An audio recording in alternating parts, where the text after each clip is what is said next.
It feels great. I'm really proud of myself to be in another semifinal here, and kind of hoping and looking forward to see if I can make it one step further. Okay. Questions? Maddie, I understand Frances has a bit of a tongue-in-cheek nickname for you, calling you Mum in the past, in reference to your longevity on tour. I guess now that you have made semis 10 years apart, what is it, sort of a validation and a nice little, are you going to send a text to him, or how do you react to that now? No, I probably won't text him. We have this kind of joke where in the past he wouldn't say anything, pre-tournament or anything, and then he would text me like in the quarters or the semis or something, and I would lose the next round. So we have this new rule where, like, I saw him a few days ago, and I said, don't text me. Like, I don't want to hear from you at all. Just leave me alone, and we'll talk after the tournament. Manny? Congrats, Maddie. On that topic, though, you started this journey really young, your first win at 14, right?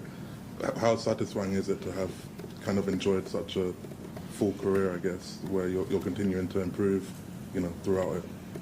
It feels great. I think starting as young as I did, I don't know if I would have, had the full awareness that I was going to be here, 16 years later. But I think it's a really great era of tennis right now, because you can still be playing some of your best tennis as 30 is approaching. And even past that, even today, Elina was playing fantastic tennis, and she was another one that I played juniors with her, and we both kind of went pro really early. So there's just so many players now that into their 30s, they're playing some really great tennis, and I think it's really nice to see all of these people that I played juniors with that, we're still out here. Is that a bit weird, actually, to know that you've played these people for so long in your life?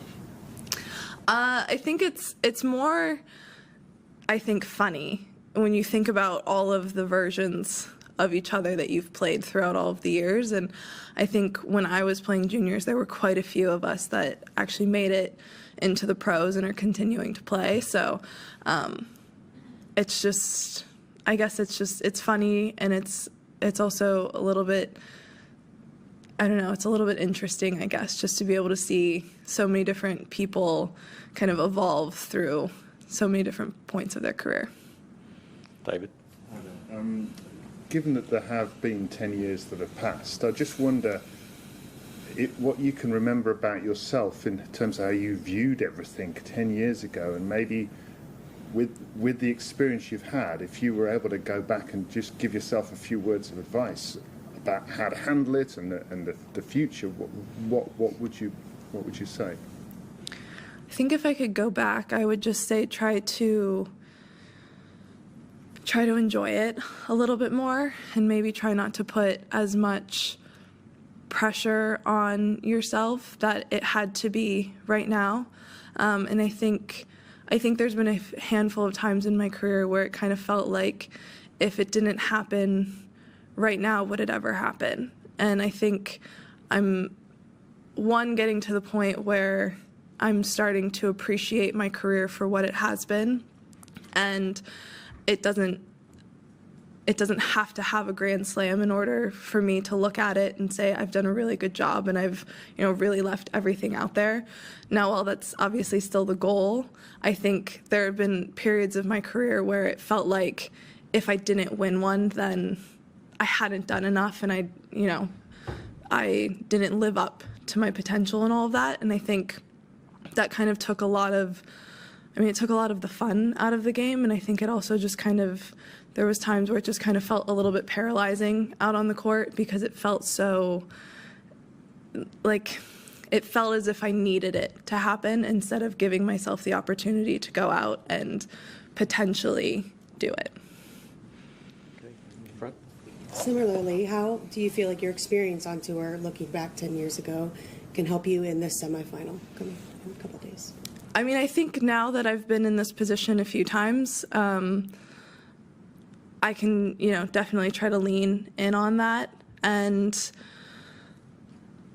At this point, I mean, everyone's also won some really great matches, and we're all playing some really good tennis. So I think that this is really, what they call the business end of the tournament. So as much as you have experience and all of that, at the end of the day, it's also, you just have to go out and do your best and leave it all out there. And I think as long as I can do that, no matter what happens, then I can walk away with my head held high. Hi, Madison, well done. The different pattern to this match than in the other match, and I'm curious sort of, the difference between like the second set and then the turnaround in the third set the other day versus, the way you started today and what got you turned around and on the front foot this afternoon. I think I just started a little bit, I think I started a little flat today. I think that I was trying to be aggressive and set the point up, but I wasn't necessarily taking advantage of the balls that I was getting in return from that, and then allowing her to kind of defend well enough that then she got on offense. And I think in the second set, I really just started trying to get to the net a lot more and really kind of take advantage of some of the short balls that I was getting, and just being able to do that, I feel like I just kind of, ran with the momentum after that. And was that sort of your own read, or are you talking with your box throughout to work that out? I mean, I think it's probably a little bit of both. Okay, Simon, then Paul. Hi, Madison. When your serve's obviously a big part of your game, but I noticed that when you win the coin toss, you often choose to receive. What's your thought process behind that in general? I think sometimes I like to receive just because I think coming out and serving first sometimes there's some nerves, and I think there's a lot of opportunity that you can get up an early break potentially. Honestly, it kind of just depends. Like, I've served first, I return first. It doesn't truly matter, but I think sometimes I kind of like the opportunity to just kind of really get some good swings and some good hits before I have to serve first. You change it depending on how you feel on the day. Yeah. Okay, thanks. Hi, well done. Iga's just wrapped up, so yeah, if you could just give us your thoughts on specifics of her game that makes her such an incredible threat, especially it seems this last couple of weeks, and just take us back when you had beaten her once before in Cincy a few years back, what it is from your game that you have to bring to really compete in a couple of days. I think Iga is tough to play because she has a lot of spin kind of naturally on both sides. She's a good server, she's a good returner, she moves incredibly well. And I think the biggest thing that makes her so difficult to beat is because since she moves so well, if you miss your spot just slightly, she has enough time to recover, and then the point goes back to neutral. So I think it's really hard to ever really get ahead in a point, and I think for most of us out here, you're not really going to try to out defend Iga.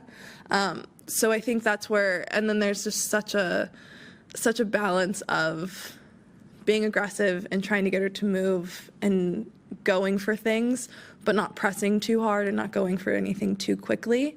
So I think she just does such a good job at making people start going for a little bit too much too quickly. I think when I won that match in Cincinnati, I also love the courts in Cincinnati. They play pretty fast. I grew up playing in Cincy. And it was just kind of one of those days where the ball felt lively and I was able to kind of get ahead a little bit earlier in the point consistently, and just was able to kind of run with that pressure. And I feel like every other time I've played her, it's been on like the slowest court ever, and she's just gotten every single ball back over. Okay, last couple. Hey Madison, congrats on the win. I just wanted to ask about the crowds here in Australia, especially in comparison to, I guess, your home slam and the other slams. There was a lot of Americans on Rod Laver. So yeah, how was it for you? I always really love playing here. I have typically had some really great crowd support. And there are quite a few Americans pretty much on every court where you go here. So it's always nice to have some homegrown support as well. I think every slam has a different vibe for all of the fans. I would say here is definitely like the most fun. They love tennis, they're loud, they're lively. But I've always really enjoyed my time here, and other than having to play an Australian here, I'm usually in a crowd that is pretty supportive. Okay, final question. On the crowd, I wanted to ask, you mentioned coming out a little bit flat at the start. It certainly felt a bit emptier, I guess, this morning, and there's been some criticism about sort of scheduling the women's match early and trying to get them out of the way from Pam Shriver and others. Have you felt, did you feel any of that in the atmosphere when you were coming out, or have you got any thoughts on, the attendance at matches like yours, a significant quarterfinal? No, I haven't. I mean, I personally really enjoy playing earlier in the day. And I think you kind of know that it's probably not going to be at its max capacity just because people are kind of slowly coming in. I would say that the crowd definitely had nothing to do with the reason why I was starting flat. And I mean, to be totally honest, I didn't even think about it or never even crossed my mind.